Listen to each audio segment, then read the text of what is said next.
Hello and welcome to World Civilization class. I am here to give you some help on your bibliography. So I have some helpful tips that will hopefully help make your bibliography easier and some shortcuts. So it would be great if you could go to the library and find a bunch of books. I would really, on your subject. And I would really encourage you to do that, but I know that in this day and age and time constraints and that sort of thing, that there's other ways to get your sources.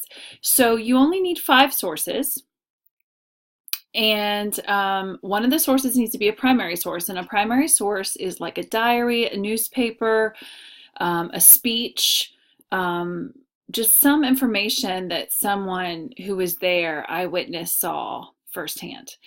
And you always list that one first. You always list the primary source first, and then you just need 4 other sources.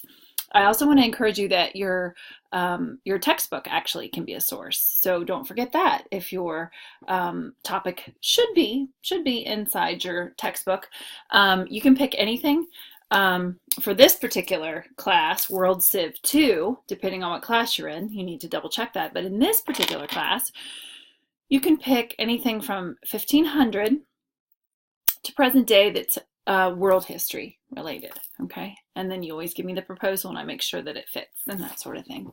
Okay, so let's go ahead and get started. Let's pretend that we're doing Michelangelo. Okay, I love Michelangelo. He's amazing. So Wikipedia is never considered an academic source, and I'm going to make a video and let you know more about academic sources like I do when I'm teaching. We talk about academic sources extensively and why they matter. But Wikipedia is never considered to be an academic source because it can be changed. Someone can change something, and yes, Wikipedia tries to fix it as fast as possible, but there could be misinformation. But one of my favorite professors at UC always said that Wikipedia is a great place to start. No, it's not academic. No, you can't use it as a source, but it is a great place to start. So the first thing you should do when you are researching is look at Wikipedia on your subject and read everything it says, and then go beyond that, okay? So that's what we're going to do. I'm going to pull up Wikipedia, Michelangelo. Here he is. I'm going to move me in the corner. There we are. And what we're going to do now, and actually my son taught me this trick, it's fantastic, is we're going to scroll to the very end. First of all, you're going to read everything about him. He's so fantastic, if that's what you were writing on, your subject. Then we're going to go down to the bottom. Oh, and I got to see the statue of David, and it was absolutely fantastic. It was huge and amazing. Wow. Okay, so that was a side note. You're going to go all the way down to the bottom, okay? All right, and here's some footnotes, okay? And here are references. These references are actually books or journals or videos, and many of the things that are listed in blue are actually academic sources. So Crucifixion, like this one over here, Crucifixion by Michelangelo, a drawing in black chalk, the British Museum. Okay, different sketches, or there could be journal articles. There are many history journals. This looks like maybe a book, an ISBN number by Peter Barenbaum, Sergei Shayan, Michelangelo, Mysteries of Medici Chapel. So you could click on that and read and do your research. All right, I don't know if it's academic, but we could definitely figure it out. See who they are. Wow, very cool. All right, we will return. So all of these, oh, I'm sorry. All of these in blue are digital sources, okay? Different books. Here's some further reading. Now, not all your Wikipedia sites will have further reading, but this one does, and it is a just treasure trove of different books and that sort of thing. The Life of Michelangelo. All right. Wow, so that's a book, and it looks like you can read a little bit about it. You can have some samples. You don't want to buy a book for this for this class. There's all kinds of resources. Okay. External links, Michelangelo's drawings, real or fake. The Man and the Myth. Okay. Works by Michelangelo. All right, so you have all this stuff down here. So we're going to focus on the references and Michelangelo's Mountain, The Quest for Perfection in the Marble Quarries of Carrara, and archived, written in 2009. Let's take a look at that. And you should be reading these and really, they don't always lead someplace fantastic, but sometimes they do. Google Books. The Pietà. Oh, that's the Pietà, and this book is called The Cornucopia Mind and the Baroque Unity of the Arts. Penn State Press. That means it's academic. So it looks like you can look some of this up. The Pietà, of course, is one of the most famous sculptures of Michelangelo. It's in St. Peter's Cathedral, and it's in Rome, Vatican City, and it is beautiful, and it is Mary holding the dead body of Jesus in marble, and it's just very moving. So let's say we wanted to use this book, okay? This book is called, again, The Cornucopia, Mind, and the Baroque Unity of the Arts. So then we can come over here to BibMe. BibMe is the other part of this. BibMe is a website. Again, my son taught me how to use this. And it actually puts your citations in MLA form or whatever form you need in bibliography form. It says citations at the top, and then you'll just change that to bibliography. So what you'll do,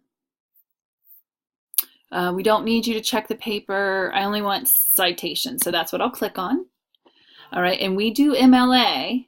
All right, so we click on MLA. This is fantastic because I had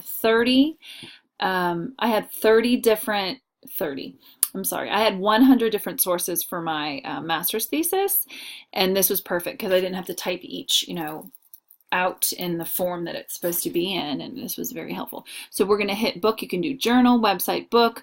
We're going to do book. And this is awesome because for free, it will save it, it will put it in Word form, and boom, all you have to do is type in your journal, type in your book. Now you can have one video, but the video has to be academic source. So from like the History Channel or PBS or the BBC or something like that. If you have any questions, you can ask me. Also, you could have one podcast if you like, if you're a learner that likes, the audio version. There are some fantastic podcasts. In fact, I might introduce you to some of those just because they're super neato. But Dan Carlin's Hardcore History is one that's fantastic that you could use.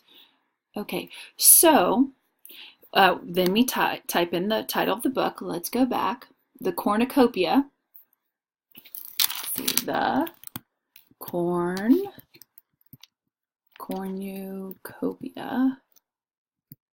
Let's double check it.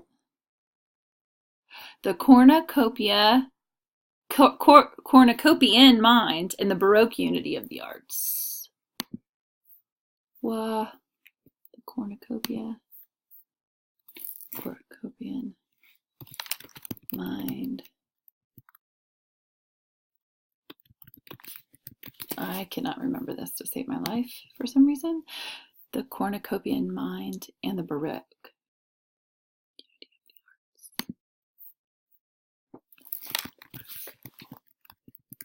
Unity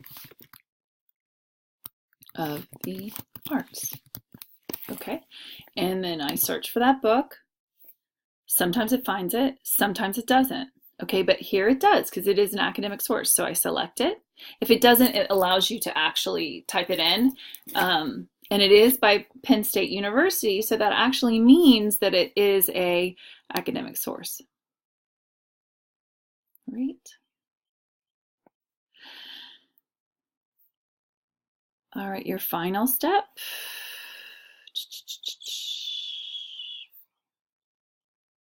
Okay, I'm trying to find, here's what we found. We found citation, final step.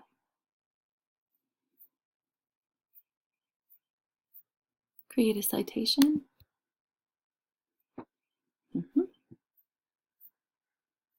And there's how it should be done, MLA style. So it would be Maiorini, Garrett Carlo, so last name and then first name, Cornucopia of the Mind, in italics was the title, the publisher, and the year. Okay.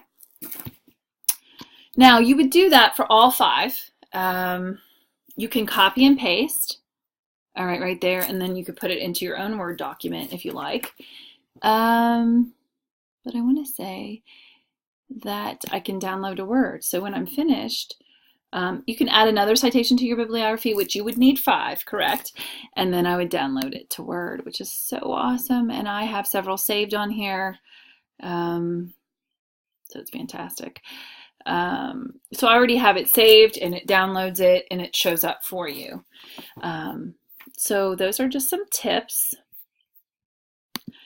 And it all starts with, looking at Wikipedia first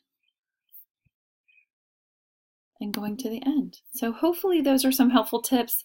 All right, and oftentimes if there's some different things that you want to know about, all these things listed in blue are things that you can follow a lead to about Michelangelo. If he was the one, I would probably have an argument, for instance, that Michelangelo was more than just an artist in world history or during this time, because he was many things. And I would use that to write my paper.